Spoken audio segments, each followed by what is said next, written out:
Today, I have with me one of my favorite journalists of all time and such a hero to all those who know him, LZ Granderson. You may have seen him on ABC or CNN or watched his TED Talk in 2012 that's called The Myth of the Gay Agenda, which is just incredible, or read a column in the LA Times, or maybe you've even watched his new show, the LZ Granderson Show.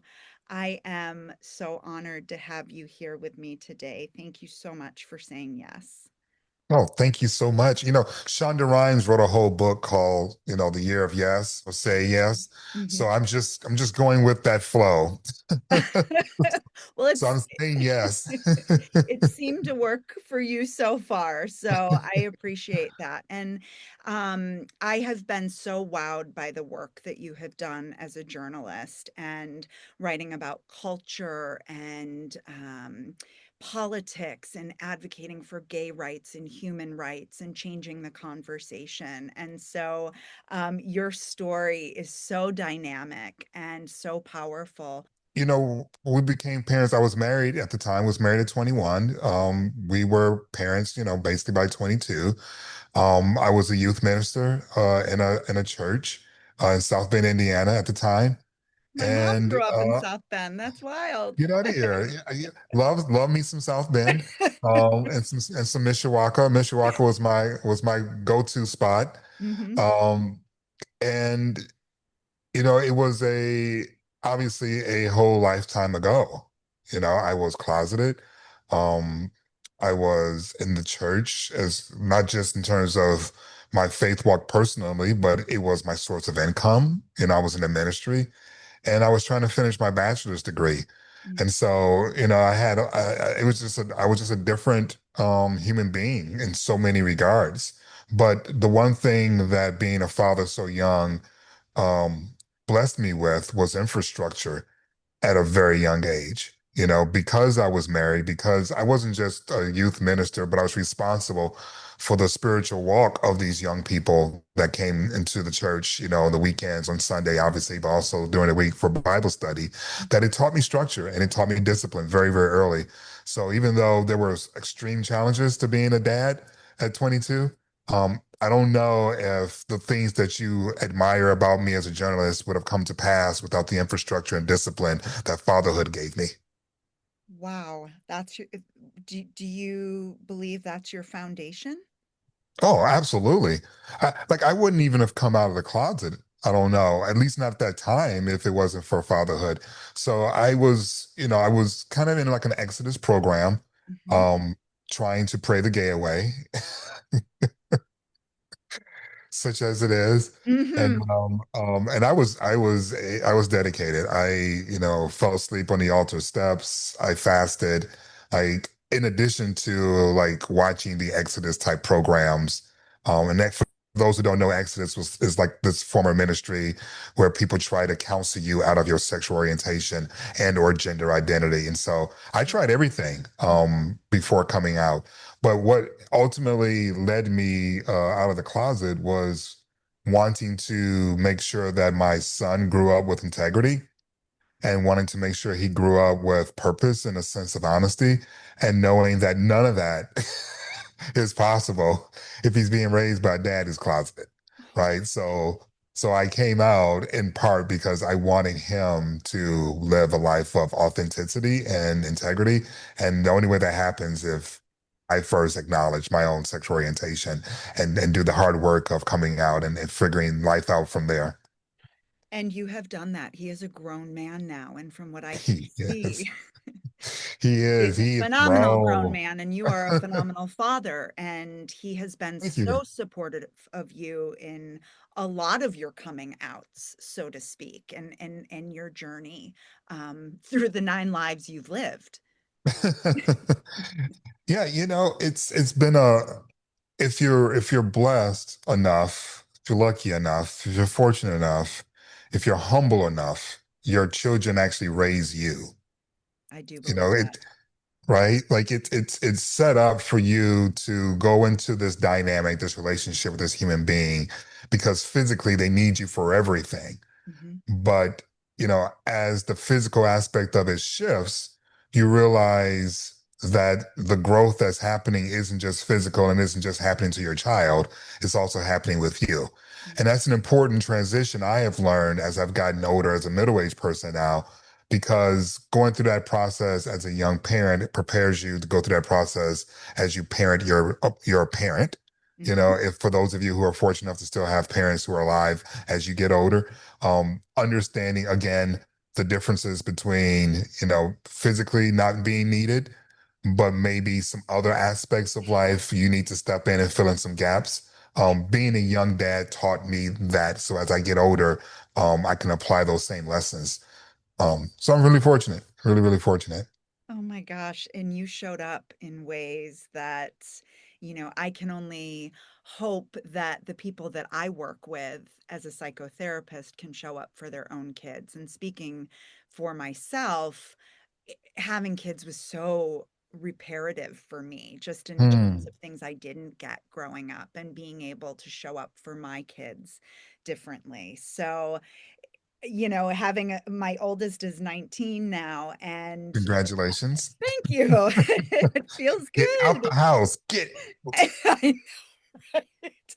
And people are like, "Oh my gosh, that must be so great. You're like done." I mean, he has three younger siblings, but it's the emotional and the mental load now in conjunction with just raising kids, where before it was so physically demanding, like you speak about, and being present. And I'm curious to know what your spirituality is like today.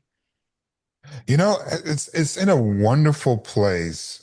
And I say that only because it's intimate and it's not really involving other people.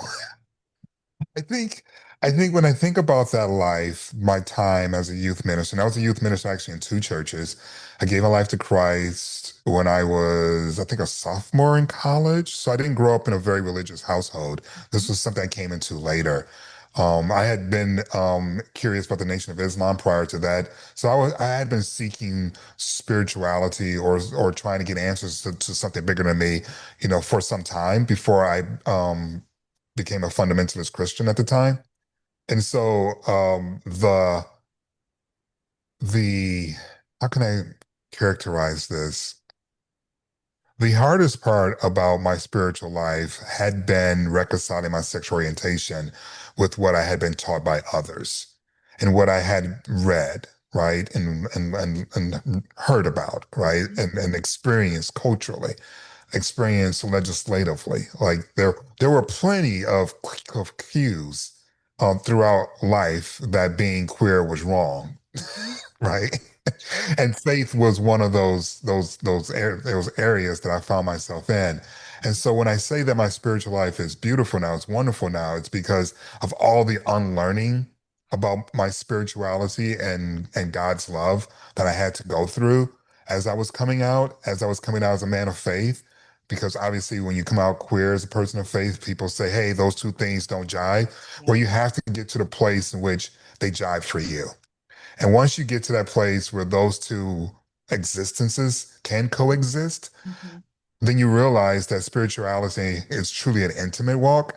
And that's when I found things blossoming for me. It wasn't through the religiosity of my spiritual walk, it was through the intimacy of my spiritual walk that I found God, I guess. Ah, preach, please, because I think sometimes people get really uncomfortable talking about religion and spirituality. And sometimes, even when I do diagnostic assessments in my private practice, and I'll ask somebody what their spiritual life looks like, and they always say, Hmm. I'm not religious.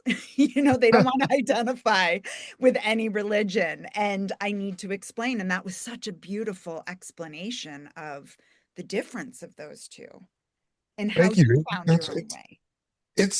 it's a journey, right? I mean, it's a because you don't want to be wrong, Mhm. and if you grow up, with a certain understanding of the Christian faith, particularly, going being wrong comes with some really bad consequences for eternity. And so when you decide that, hey, I'm openly gay, what you're saying is all those messages that you heard Mhm. about what's wrong with that, you're saying aren't true for you, but you're also saying aren't true. Sure. And that is faith. Stepping out on something that is not seen, Sure. like Mhm. so I am trying to not mislead people because everyone's spiritual walk is individual. Mhm. I'm just saying personally, I just learned that the more honest I was about who I knew was true for myself Mhm. without the prism of all those Sunday school lessons, but just through the prism of identity. Yeah. My comfort level talking about my faith walk, my comfort level entering in prayer, everything's just a little bit easier because I don't have that secret, right? That's kind of blocking things or I have to manage, right? Huh? So And it removes the shame too, and it's a it's shame. so brave to be able to be your true authentic self. And something that I watched that was so powerful was your interview on ABC News last year when you disclosed that you have been living with HIV. And that was one of the strongest pieces of wanting to reach out to you because Mm. I worked in an HIV and AIDS residential treatment facility at the age of 17 at an all girls Catholic school.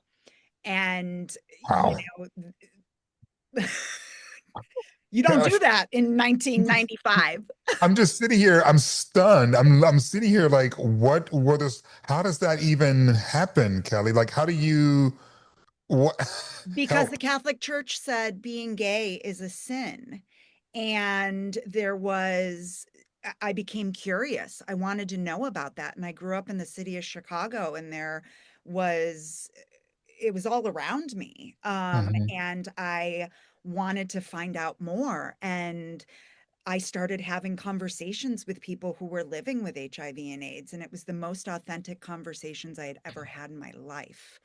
And it also made me feel so connected with things that I was struggling with that were even so different, in terms of substance abuse and an eating disorder and a dysfunctional family. And it was like, oh, we can all get honest with one another. I want to be part of this community, So I think I was always craving that authenticity, and I found it in pockets of people in community who were doing that. So when I was crying with you when I watched your ABC interview, and that was another coming out party for you, huh? It was, though I would say that the that coming out party came from a much more peaceful place. So you're coming out of the closet as queer, as gay as I was in my early 20s as a dad, known in the community as a minister. Well, That didn't interrupt my personal that's like life, your right? that's a That bumper didn't interrupt my sticker. personal life at all, by the way. Losing every single friend I had, like within weeks, that didn't change anything for me. So it was more um, peaceful the but second time around. but this time around, I did it purposefully, right? I did it because I was good.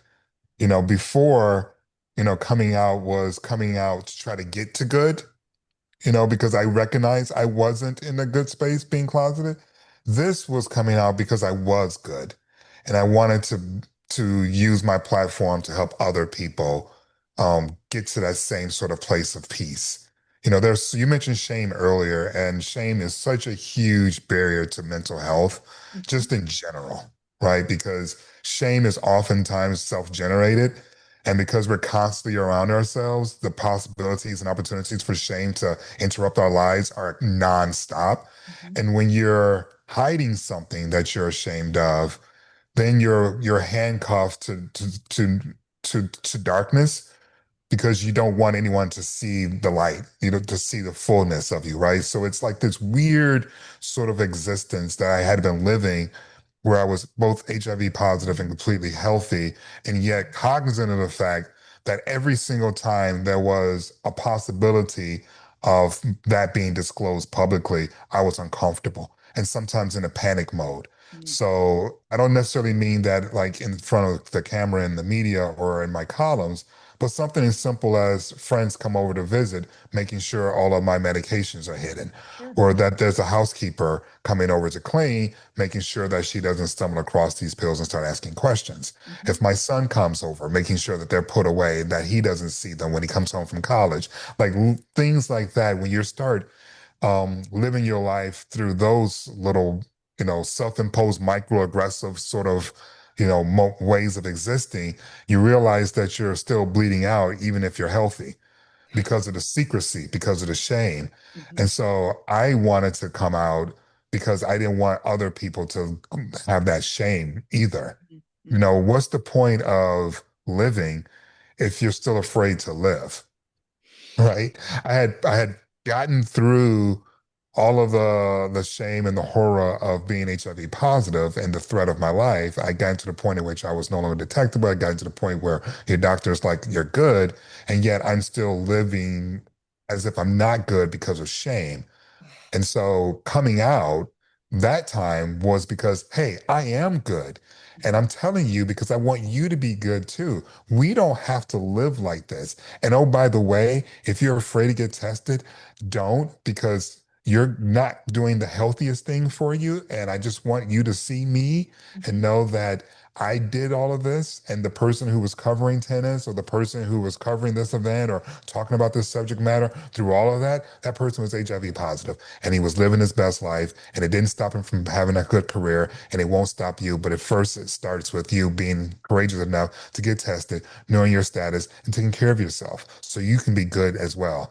So there were two different places Hmm. of discovery when I Hmm. came out. Hmm. But the second time, to your point, coming out because I was good felt really empowering.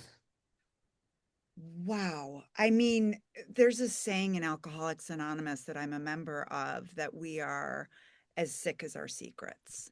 Mm, And, mm, to own that and to be able to be transparent and walk fully in our truth, for me, is the most freeing experience you can have. absolutely. And you are so healthy and you are so beautiful, and I'm curious to Aw. know, and you're so physically fit. I know you had some hip issues, but how do you manage? Do you have any symptoms? Do you take medication? For people listening, who have an idea of what they Mhm. think someone who is living with HIV looks like or behaves or anything like that. Like, what is how do you manage it? So it's really interesting because technology has advanced with treatments, and not just in terms of, your longevity and treatment of the actual virus, but just in terms, excuse me, but also just in terms of how you get the medication, right? So they have these shots that you can take, like, I think it's like once a month if you're positive. I kick it old school. I'm still doing pills. I I know love that, old school. Why listen, change I, it? I know the young people got the new treatment styles and this all Uh-huh. because it's more. I get the convenience. If you don't want to take pills every day, if you just Sure. want to do a shot once a month, and I think for PrEP, I think it's once every 6 months now.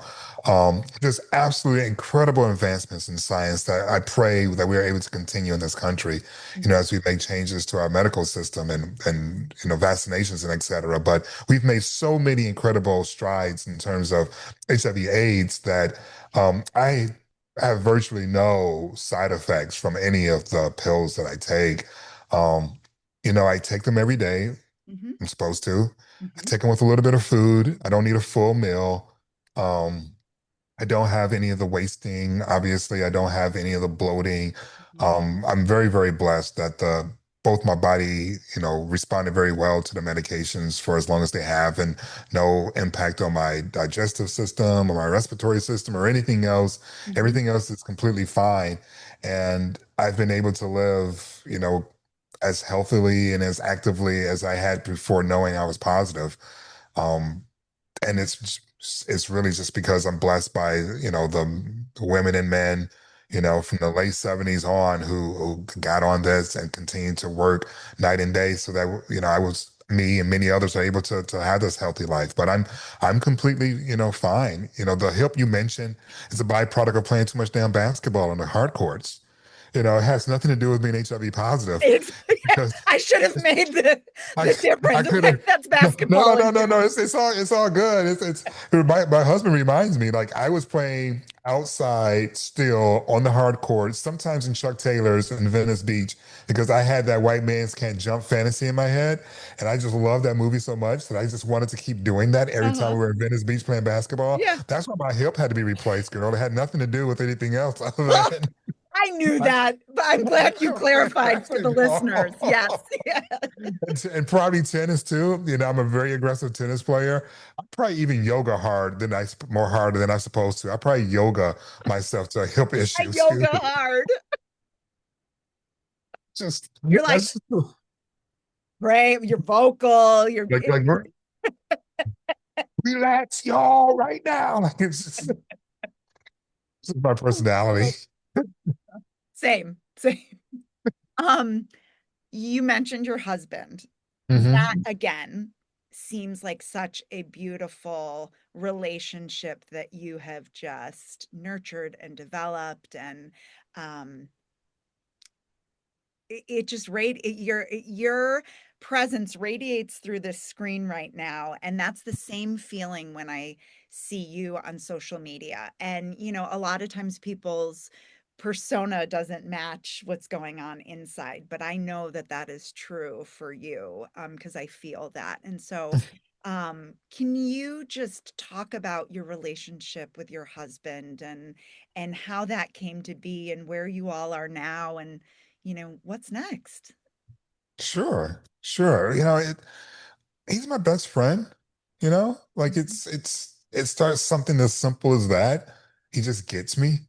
We sleep next to each other. He knows when I'm working in my head. I could be not moving. I could be, as still as a church mouse, and he'll just speak. Why aren't you sleeping? He'll know. He'll Mhm. just know. So we're on that level in terms of knowing each other intimately, spiritually, um, metaphysically, like just all the ease, whatever the ease that I've left out. So he's first and foremost, he's my best friend. Um, when we learned I was positive, he didn't even blink. This was, you know, early in our relationship and wasn't wasn't phased by it at all. Um, Trusted me, knew I was taking care of myself. Mhm. Um, he gets on me more about playing basketball and tennis and stuff like that than anything else. We met at a bar in the middle of winter, and he had actually had come from a holiday party for work. And I was there with some students from a university because I was a mentor. Okay. And Was this in Michigan? this was in Michigan. Okay. And so I had gone there with a couple of students that I had been mentoring, who were queer and trying to figure things out. And I had brought a buddy with me because I wanted to make sure that, everything was proper and that, all that good stuff. I didn't want any improprieties being, assumed or anything like that. So it was me and my buddy, who was straight, and a couple of queer students from the university. And I look across the room and I see my husband, Steve.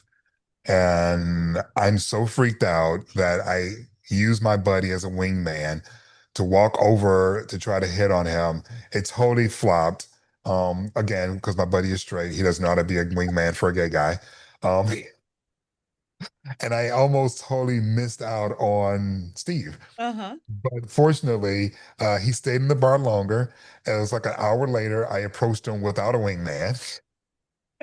Good call. And this time it worked. And we've been together basically like ever since. The relationship is built on so much respect. I have such a tremendous amount of respect for him, just in terms of how he carries himself, his demeanor, the way he handles conflict. Um, the only thing I would say that if there was anything to change about our marriage, about our Uh-huh. relationship, and I think it's because we both aren't just men. We both are kind of alpha in our own little ways. Oof. We push each other like, and I don't mean push each other like push each other buttons, but I mean push each other professionally. Hmm. So like it's normal for us to work 7 days a week. It's normal for us to wake up at 5:30 in the morning and start working. And we talk about what are you working on? This is what I'm working on. What are you working on? This is what I'm working on. And this is like 5 o'clock in the morning. And we just work, work, work, work, work, work, work. And our family members are trying on the outside, like going, hey, there's a beach over there. Maybe we should touch the sand. Or Hmm. hey. And so it's there's no one in our relationship that's like lazy or even, like vacation oriented. So we're Both need to chill. So we're learning how to chill because we just keep, and we joke about it, we just keep pushing each other. Yeah. But at this moment, we're uh we're happily trying to figure out a way to de-escalate the drive while still driving each other to de-escalate. So we're not even aware. We need to be chilling. Yes, you chill first, then I chill. Yes, and then you chill. Yes. Like even the chill comes with the drive. Well, I, But it's but you it's know, all happy. when you've made you are so passionate about what you do, right? Mhm. And so trying to find I mean, I can relate to that. My husband's an actor, and when you are Oh, passionate, awesome. yeah, yeah, yeah. And when as you acted too, it's feast or Mhm. famine. You're always looking for your Yep. next gig, and he teaches Yep. acting as well. But when you're passionate about what you do and it's your life and your blood, sweat, and tears, you get so much fulfillment and joy out of that I'd imagine is what you're talking about. You want to be doing it all the time. Yeah, definitely. And when I was at ESPN, I spent 17 wonderful years at that company. That obviously didn't feel like work, right? I'm a sports fan. I just told you I broke my hip trying to play basketball until my 50s. Like I love sports. Yeah. So I would be watching the network regardless. I would be talking about sports regardless. So I was very blessed to be able to make a career, to make a livelihood Mhm. doing that. But I'm also very curious about these other things that I'm covering as well, both politics and policy and history. And so, yeah, I will be doing these things anyway. Mhm. What I wouldn't be doing though is using a measure of productivity to validate my interest or curiosity in these subject matters. And that's the thing that we're trying to like change about it, right? Okay. So it's like, yeah, there's a natural passion, desire to want to do it, but there's also these measuring sticks that you're aware of that's also influencing how much you do in terms of what you're passionate about.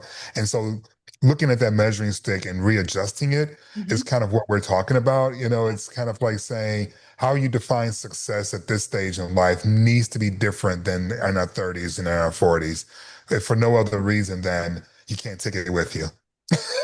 Right? Okay, so what is the measuring stick now? So the measuring stick is joy. And I Mm. know that sounds ridiculous, but I realized when I started doing my podcast that the thing that I loved doing most was laughing. I was like, oh my God, look at me enjoying life.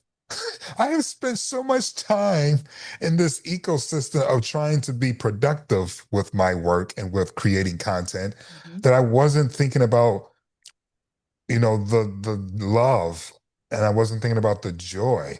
Mhm. And so I think the measuring stick now has been how many hours have gone by without us laughing. I think the measuring stick now is how much time has gone by without us taking a deep breath. Our puppy stops and smells the roses. We take him on a walk, and I used to drag him, like going, "Come on, we gotta go, we gotta pee, blah blah blah blah blah blah blah blah." And Yeah. he stopping to smell the roses and the grass. And I'm like going, you know what? You are absolutely right. We're outside in winter.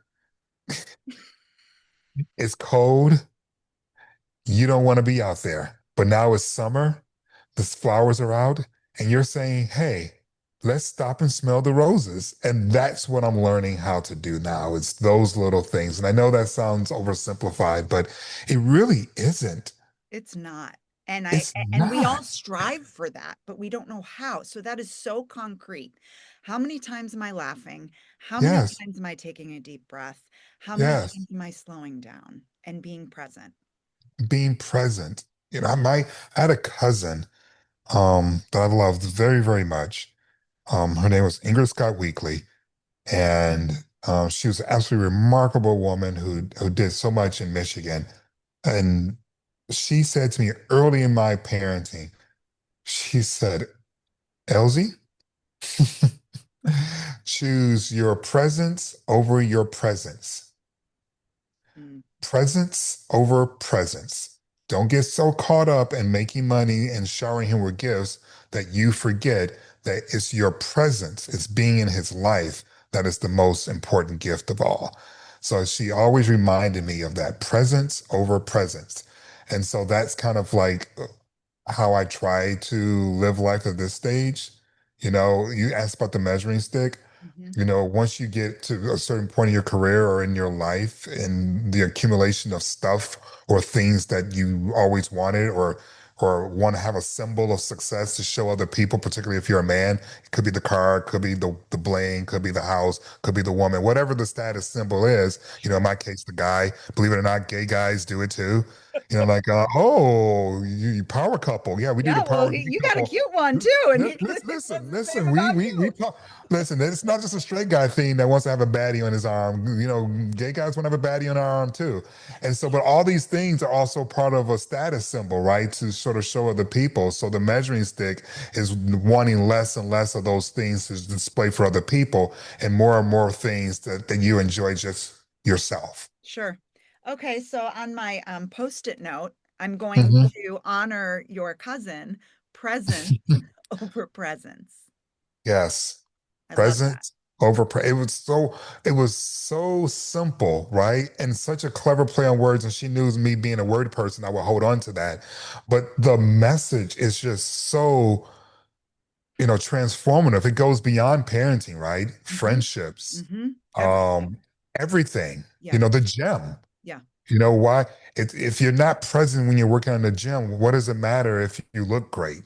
Mm. You got the right outfit on, the right, Fitbit or whatever Yeah. that, what, Yeah. right? Like Hmm. it's so simple. And so I always treasure that from her. Well, as human beings, we make things so complicated. So holding on to anything that's simplistic that we can focus on is so helpful. Yes. So, Yes, absolutely. um, love you, adore you. This was such a gift to speak with you on this intimate level. I'll continue cheering you on from the sidelines, whether you're on CNN or ABC or your own show that I know is going to blow up, because the content is so good. And Thank you. I will put everything in the show notes so people know where to find you. What is the platform you use most? I know we're kind of a pinwheel of trying to get our message. I know, right? It's just Yeah. so Instagram, Threads, and then I'm doing a little bit more TikTok. And the Elsie Granderson show is on Spotify, Apple Music, and YouTube. Yes. Excellent. Thank you so much. Thank you so much, Kelly. Really appreciate it. Of course.